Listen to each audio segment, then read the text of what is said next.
دوستو ذوالفقار علی بھٹو جس دور میں پاکستان کے سیاسی افق پر نمودار ہوئے اور جس انداز سے تاریخ کے اوراق پر اپنی عوامی سیاست کے باب کو رقم کیا،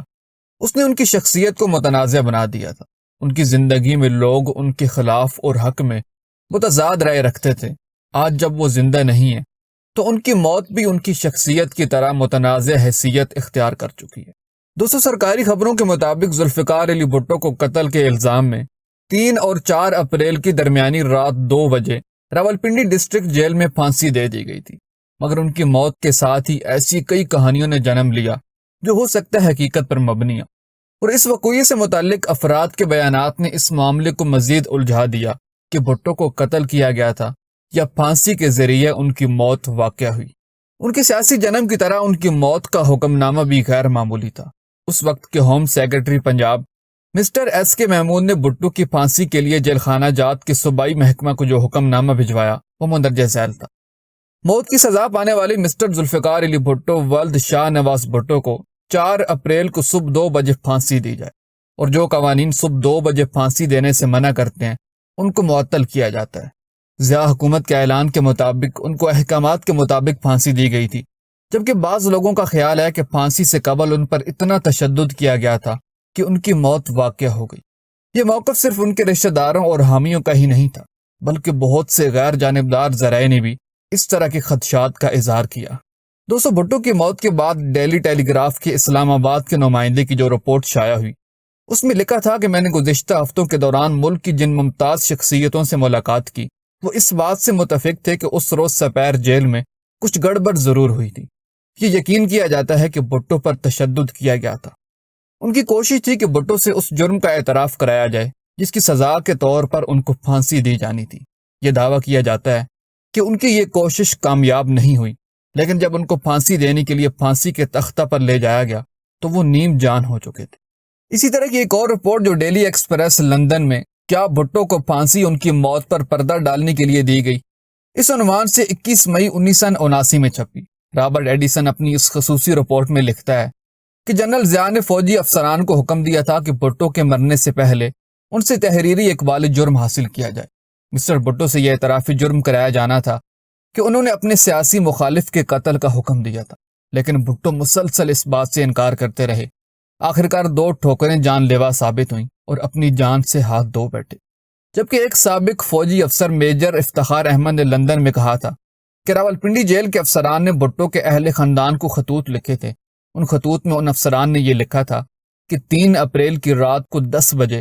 مسٹر بھٹو کی کوٹڑی سے چیخوں کی آوازیں آئی تھیں اور پھر اچانک خاموشی چھا گئی۔ دوستو ذوالفقار علی بھٹو کی موت کے حوالے سے سابق وزیر اعظم اور بھٹو کی بیٹی بےنظیر بھٹو اپنی کتاب دختر مشرق کے باب میرے والد کا قتل میں لکھتی ہیں کہ میرے والد کی موت پر افواہیں بڑی تیزی سے پھیلنے شروع ہو گئیں، مثلا یہ کہ ان پر مسلسل تشدد کیا جاتا رہا تھا حتیٰ کہ وہ قریب المرگ ہو گئے، اور جب ان کو پھانسی کے تختہ پر لے جایا گیا تھا تو ان کی نبض ڈوب رہی تھی۔ ایک رپورٹ میں بار بار اس بات پر زور دیا گیا تھا کہ میرے والد نے اپنی کوٹڑی میں تشدد کے دوران وفات پائی۔ اس کہانی پر مجھے اس لیے بھی یقین کرنا پڑتا ہے کہ میرے والد کے جسم پر پھانسی پانے کا کوئی نشان نہیں دیکھا گیا تھا۔ بھٹو کی پھانسی کے ساتھ ہی یہ افواہیں زوروں پر تھیں کہ جنرل فیض علی چشتی نے پھانسی سے قبل بھٹو پر شدید تشدد کیا،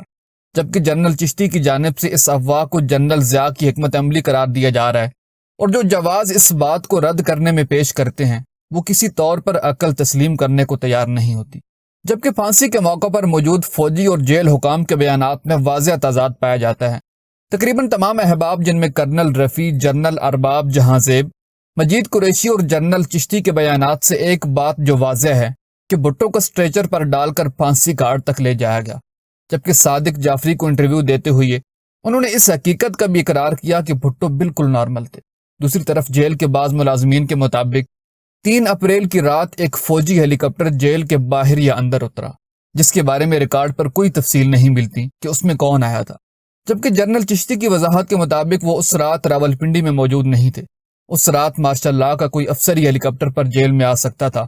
جو اتنا اہم تھا کہ اس کے نام اور آمد کو ریکارڈ پر نہ لاتے ہوئے خفیہ رکھا گیا۔ دوستو ان شواہد کی روشنی میں یہ آنے والا فوجی افسر خود جنرل ضیاء الحق بھی ہو سکتا ہے۔ ممکن ہے کہ جنرل ضیاء الحق نے خود ہی مسٹر بھٹو پر مار ڈالنے کی حد تک تشدد کیا ہو اور پھر اس کا الزام جنرل چشتی پر تھوپ دیا ہو۔ پھانسی سے قبل بھٹو کی موت کی شواہد حکومت کی جانب سے بھٹو کی تدفین سے بھی ملتے ہیں، کیونکہ ماشاء اللہ حکام نے بھٹو کی تدفین کی رسومات کو ہر ممکن حد تک خفیہ رکھنے کی کوشش کی، اور تمام مرحلوں پر بھٹو کی میت کا صرف سر اور منہ کا حصہ ان کے گاؤں اور قریبی عزیزوں، جن میں ان کی پہلی بیوی امیر بیگم بھی شامل تھیں، دکھایا گیا۔ دوستو، بھٹو کی تدفین میں شریک افراد کے بیانات کے مطابق بھٹو کی گردن پر پھانسی کے پھندے کا نشان نہیں تھا، اور بھٹو خاندان کے اسٹیٹ مینیجر حاجی نذر محمد کے مطابق بھٹو کی گردن ٹوٹی ہوئی نہیں تھی، بلکہ سر مضبوطی کے ساتھ گردن سے جڑا ہوا تھا۔ ہم نے تدفین کے دوران ان کی میت کو ایک جگہ سے دوسری جگہ کئی بار منتقل کیا، مگر ان کا سر گردن کے ساتھ مضبوطی سے جڑا رہا اور کسی طرف نہیں ڈھلکا۔ حالانکہ پھانسی کی صورت میں گردن سر سے ٹوٹ کر ڈھلک جاتی ہے۔ بھٹو کو پھانسی دینے والے جلاد تارا مسیح کے حوالے سے نصرت بھٹو نے ایک بیان میں کہا تھا کہ تارا مسیح نے انہیں بتایا تھا کہ بھٹو کو پھانسی سے پہلے قتل کر دیا گیا تھا۔ تاہم بھٹو کی موت کی داستانیں اس وقت تک گردش کرتی رہیں گی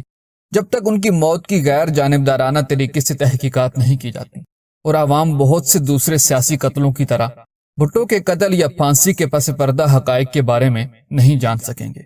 اگر آپ کو ہماری یہ ویڈیو پسند آئی تو پلیز اس کو لائک، اور اس طرح کی مزید انفارمیٹیو ویڈیوز دیکھنے کے لیے ہمارا چینل سبسکرائب کر دیں۔ جزاک اللہ۔